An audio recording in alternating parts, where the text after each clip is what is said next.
Penilaian kinerja adalah proses evaluasi sistematis terhadap pencapaian kerja karyawan, tim, atau organisasi dalam mencapai tujuan yang telah ditentukan. Penilaian ini dilakukan untuk mengukur seberapa baik kinerja seseorang atau sebuah tim sesuai dengan tanggung jawab, standar, dan ekspektasi kerja. Proses ini tidak hanya untuk memberikan umpan balik tentang pencapaian individu, tetapi juga membantu dalam pengembangan karir, perencanaan pelatihan, dan peningkatan produktivitas.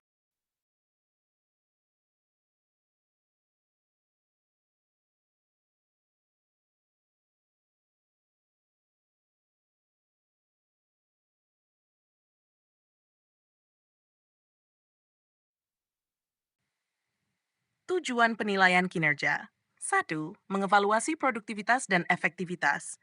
Mengetahui apakah karyawan mencapai target yang telah ditetapkan. Mengukur kontribusi karyawan terhadap tujuan organisasi. Dua, mendorong perbaikan dan pengembangan. Mengidentifikasi kekuatan dan kelemahan individu. Memberikan panduan untuk pengembangan keterampilan dan peningkatan kinerja. Tiga, meningkatkan motivasi. Memberikan apresiasi atas pencapaian kerja. Meningkatkan semangat kerja dengan memberikan umpan balik positif. Empat, perencanaan karir. Membantu dalam promosi, kenaikan gaji, atau penempatan ulang sesuai potensi karyawan. Merancang jalur karir yang lebih baik untuk karyawan. Lima, membantu pengambilan keputusan. Sebagai dasar dalam pengambilan keputusan manajemen, seperti perencanaan pelatihan, restrukturisasi organisasi, atau pemberhentian karyawan.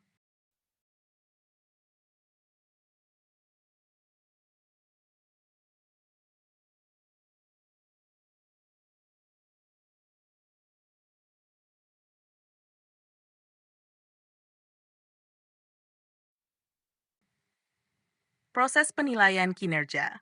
Satu, penetapan tujuan dan indikator. KPI, tentukan indikator kinerja utama berdasarkan peran atau jabatan. Pastikan tujuan jelas, spesifik, dan relevan dengan tugas karyawan. Dua, pengukuran dan pengumpulan data. Kumpulkan data tentang kinerja karyawan melalui laporan kerja, observasi, atau hasil kerja. Gunakan alat seperti survei, wawancara, atau sistem manajemen kinerja. Tiga, analisis kinerja. Bandingkan hasil kerja dengan standar atau target yang telah ditentukan. Identifikasi faktor-faktor yang memengaruhi keberhasilan atau kegagalan. 4. Penyampaian umpan balik. Berikan umpan balik yang konstruktif dengan pendekatan dua arah, dialog antara atasan dan karyawan. Jelaskan kekuatan, kelemahan, serta peluang untuk perbaikan. 5. Perencanaan tindak lanjut. Susun rencana pengembangan seperti pelatihan, mentoring, atau bimbingan untuk meningkatkan kinerja karyawan. Tinjau kembali pencapaian secara berkala.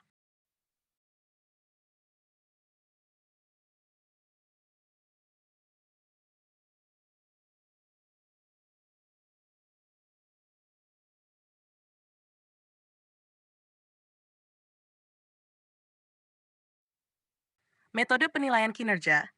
Satu, penilaian berbasis tujuan, Management by Objectives MBO. Karyawan dan manajer bersama-sama menetapkan tujuan yang harus dicapai selama periode tertentu.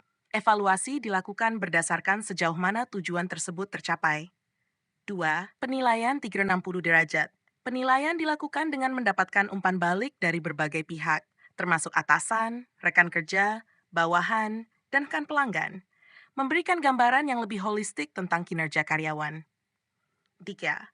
Penilaian berdasarkan skala, seperti 1-5, untuk mengukur kinerja pada aspek tertentu, seperti komunikasi, produktivitas, dan kerja tim. 4. Behaviorally Anchored Rating Scale. Menilai kinerja berdasarkan deskripsi perilaku spesifik yang relevan dengan pekerjaan. Contoh, mengatasi konflik secara efektif di bawah tekanan. 5. Self-assessment. Karyawan diminta untuk mengevaluasi diri mereka sendiri berdasarkan tugas dan target yang telah ditetapkan. Membantu memahami persepsi karyawan tentang kinerja mereka. 6. Critical Incident Method.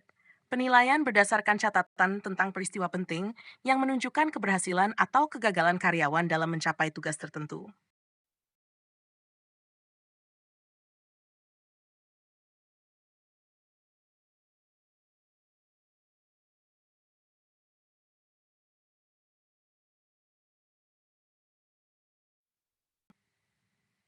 Kriteria penilaian kinerja. So, kuantitas kerja. Berapa banyak tugas atau pekerjaan yang berhasil diselesaikan dalam waktu tertentu? 2. Kualitas kerja. Sejauh mana hasil pekerjaan memenuhi standar yang ditentukan? 3. Kedisiplinan. Kehadiran, ketepatan waktu, dan kepatuhan terhadap aturan organisasi. 4. Inisiatif. Kemampuan untuk mengambil tindakan tanpa arahan langsung dan memberikan solusi inovatif. Kerjasama tim. Kemampuan untuk bekerja sama dengan anggota tim lain secara efektif. 6. Komunikasi. Kemampuan menyampaikan ide, informasi, dan pendapat dengan jelas dan efisien.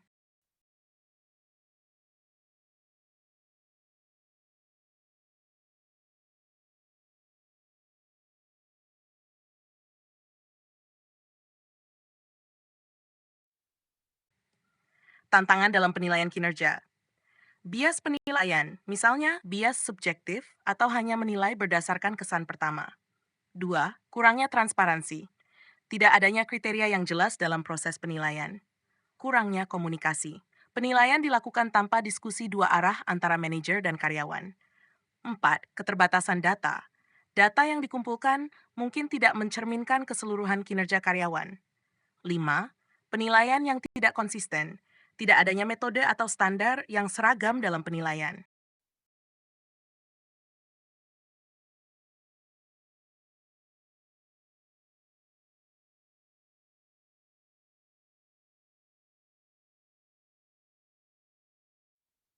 Cara meningkatkan efektivitas penilaian kinerja. Tetapkan tujuan yang jelas. Pastikan tujuan kinerja spesifik, terukur, relevan, dan realistis. 2. Komunikasi yang baik. Lakukan dialog terbuka dengan karyawan untuk mendiskusikan hasil penilaian. 3. Pelatihan penilai. Latih manajer atau supervisor untuk melakukan penilaian dengan adil dan objektif. 4. Gunakan data yang valid. Kumpulkan data kinerja yang akurat dan relevan untuk mendukung proses penilaian. 5. Evaluasi secara berkala. Jangan hanya melakukan penilaian kinerja setahun sekali, tetapi lakukan evaluasi secara berkala untuk memberikan umpan balik lebih sering.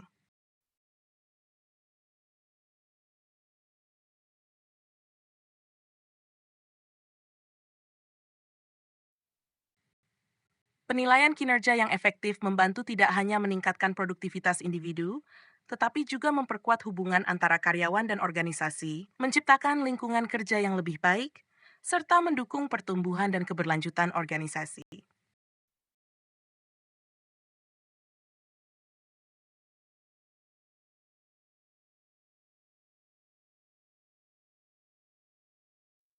Demikian, semoga bermanfaat.